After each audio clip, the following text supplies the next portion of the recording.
योग गुरु रामदेव के खिलाफ Indian medical association IMA का विरोध तेज होता जा रहा है।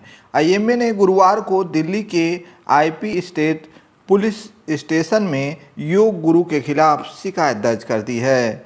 इसमें रामदेव पर महामारी एक्ट, आपदा एक्ट और राजद्रोह जैसे दूसरी धाराओं के तहत एफआईआर दर्ज करने की मांग की गई है। इस शिकायत की वजह से रामदेव का वह बयान है जिसमें उन्होंने एलोपैथी को बकवास और दिवालिया साइंस कहा था। इसको लेकर आईएमए उनसे नाराज है और आईएमए ने अपनी शिकायत में यह कहा है कि रामदेव और उसके साथियों की मंशा गलत थी। उनका बयान देश हित के खिलाफ था।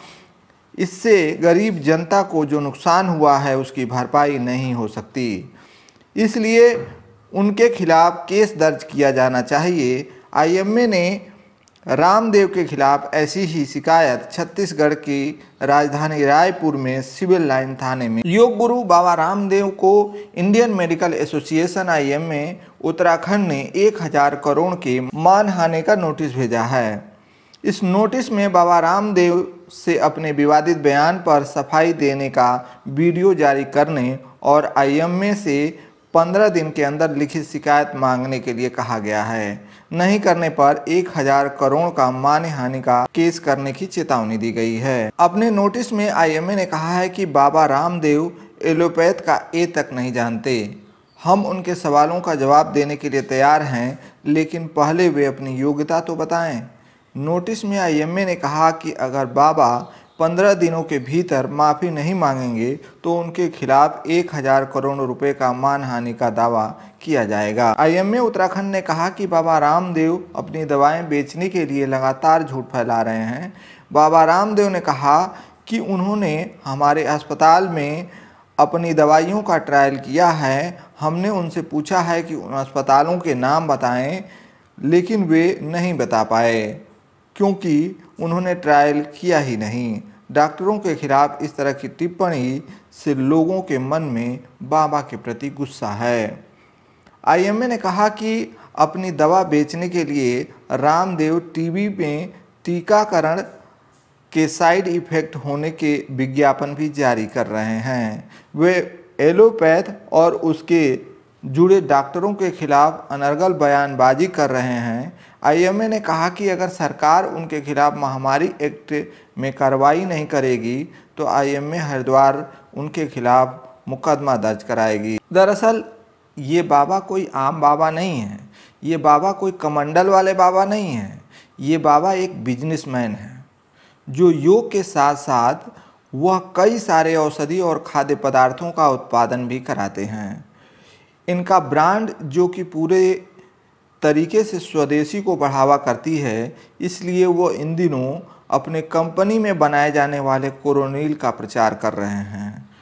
वो भी उस कोरोनिल को जिसे भारत सरकार ने पहले ही इनकार कर दिया था और उसके बाद बाबा को सफाई देते देते परेशानी होने लगी और बताते हुए कहते हैं कि ये दरअसल इम्यूनिटी बूस्टर है।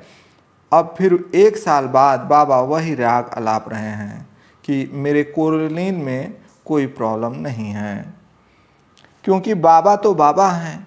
बाबा अच्छा खासा लोगों को बरगला भी लेते हैं। बिना डिग्री वाले बाबा डॉक्टर भी हैं। अरे ये तो छोड़िए, ये तो विश्व गुरु कैंपेन के अघोषित ब्रांड एम्बेसडर वाले बाबा हैं। इसलिए अब बाबा को सिर्फ बाबा कहकर न बुलाइए। कुछ लोग तो इन्हें बीजेपी वाले बाबा भी कह रहे हैं।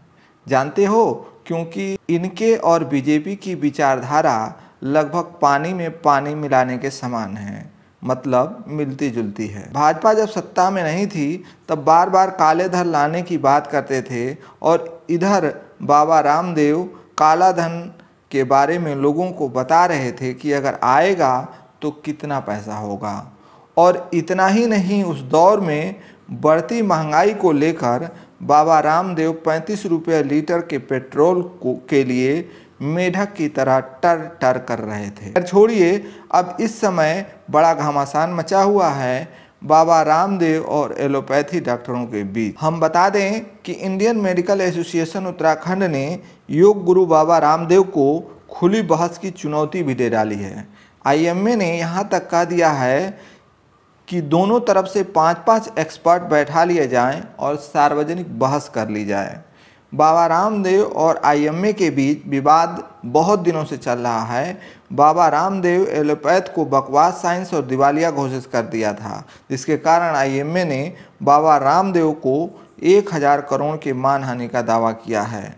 तो बाबा ने एक वीडियो में बोल रहे हैं कि किसी के बाप में हिम्मत नहीं कि मुझे अरेस्ट कर ले।